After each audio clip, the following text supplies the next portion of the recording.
I came here to the holiest place of the Jewish people in order to see what happens here and really to have the feeling that how really to move forward. There was no provocation here. The provocation was only on the other side.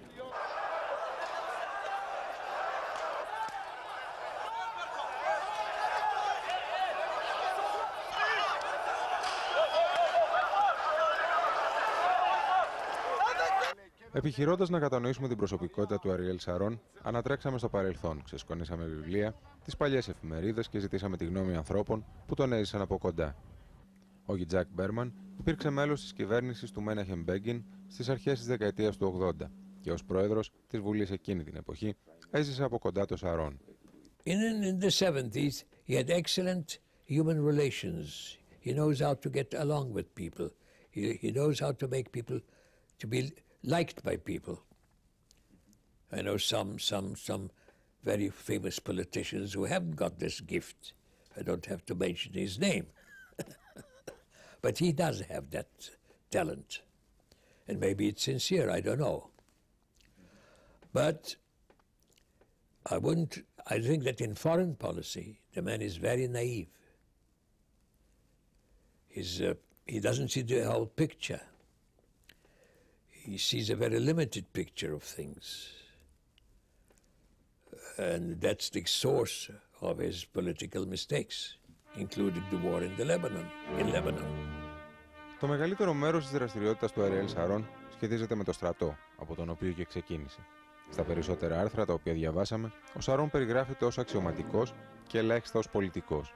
Ζητήσαμε λοιπόν από έναν από τους συντάκτες των άρθρων αυτών την άποψή του για τον επικρατέστερο αυριανό πρωθυπουργό. Well, he is a politician. Actually, he has been a politician for 27 years. But his main so-called achievement was as defense minister. And as defense minister, what he basically did was to take Israel to a war in Lebanon, which got Israel nowhere. And actually, he brought military methods to the government and as being a defense minister. So when Sharon is viewed, or actually when you ask him how he sees himself, he would say that he's somebody who came from the military. Look at the commercials on his political rally now. They all describe him as a military person, not as a politician.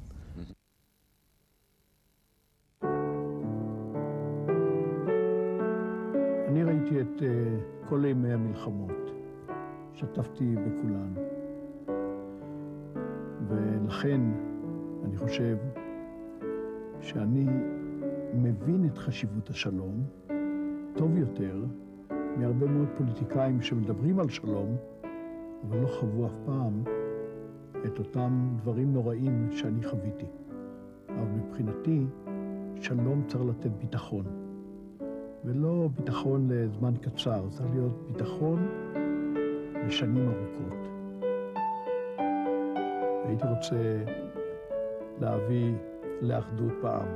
בלי אחדות אי אפשר להגיע לא לשלום ולא לביטחון. וישראל זקוקה לשניהם ביחד. אריאל שרון, מנהיג לשלום. Ο Ariel Sharon γεννήθηκε το 1928 και σε ηλικία 17 ετών εντάχθηκε στο Χαγκάνα, το στρατιωτικό σκέλος των Ισραηλινών, 3 χρόνια πριν την επίσημη αναγνώριση από τα Ηνωμένα Έθνη του κράτους του Ισραήλ. Το 1975 ο τότε πρωθυπουργός Γιτσάκ Ραμπίν τον αποσπά από το στρατό για να τον χρησιμοποιήσει ως σύμβουλό του σε θέματα ασφαλείας και άμυνας. 2 χρόνια αργότερα ιδρύει δικό του κόμμα ονόματι Σλόμζιον, το οποίο το αποφέρει μόνο 2 έδρες στη Βουλή και πριν τις επόμενες εκλογές συντάσσεται με το Λικούντ, το οποίο στο δεύτερο σχηματισμό κυβέρνησης του δίνει ένα από τα υπουργεία πρώτης γραμμής. Begin already suffered from physical difficulties. He fell, he broke his hip, he had very strong pains, and generally his health became very weak. And Sharon's influence became then stronger. Begin wasn't in a position to fight against various influences in the government, so that's how Sharon became Minister of Defense. Στις 3 Ιουνίου στα 1982 ο Ισραηλινός πρέσβης στο Λονδίνο, Σλόμο Αργκόβ, πυροβολείται και τραυματίζεται από την μουσουλμανική οργάνωση Αμπου Νιντάλ. 2 μέρες αργότερα, ο Ισραηλινός στρατός βομβαρδίζει τις θέσεις της PLO στο νότιο Λίβανο. Οι Παλαιστίνοι απαντούν και στις 5 Ιουνίου οι Ισραηλινοί εισβάλλουν στο Λίβανο. I declared that I abstain. The reason why I abstained was because I didn't feel that we got enough information about Lebanon, especially about the relative strength of the various communities there. Basically, the Lebanon war, the main idea was to get the Israeli army into Lebanon, to get in connection, in alliance with the Christians living in Lebanon. This main idea prepared by the government of... Well, it was actually an idea prepared by the government before Ariel Sharon became Prime Minister. But he was the one who was so enthusiastic about this idea, and he was the one who got the government to go to Lebanon without the consent of the ministers.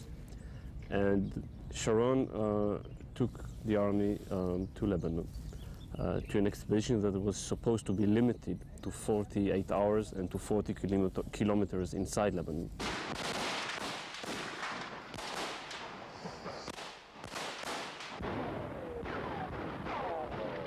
We went into Lebanon because we got every night shooting and bombs and katyushot, and the children of the north of Israel used to sleep in shelters every night. After it was months and months and months, there was the Lebanon war. It was not a laxus war. It was not a war that came from nothing.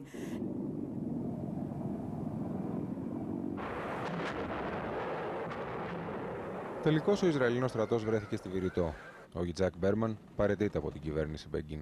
Και λίγες ημέρες αργότερα γίνεται γνωστό ότι 800 Παλαιστίνοι, γυναίκες και μικρά παιδιά σφαγιάστηκαν σε στρατόπεδο προσφύγων στο νότιο Λίβανο. Τη σφαγή διέπραξαν φαλαγγίτες Λιβανέζοι. Τα πυρά όμως στρέφονται στο Σαρών, ο οποίος βρίσκεται ενώπιος με μια επιτροπή που διερευνά τα αίτια. About 3 days after I submitted my letter of resignation, and before it was presented by the Prime Minister to the government meeting, Mr. Begin phoned me and said, look, I decided to propose a revision of the decision and to appoint a commissioner to be appointed by a Chief Justice. So if you like, I will not submit, I'll abstain from submitting your letter of resignation. And then I said, no, because there are other aspects of government policy with which I disagree. So I would like to hold on to my decision to resign.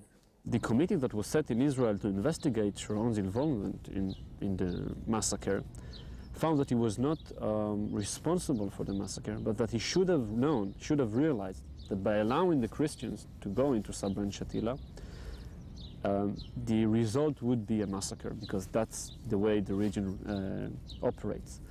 And then he was made to give in his job. I mean, and he became a political nobody. He became a minister with no influence. And it was said that his political career is over.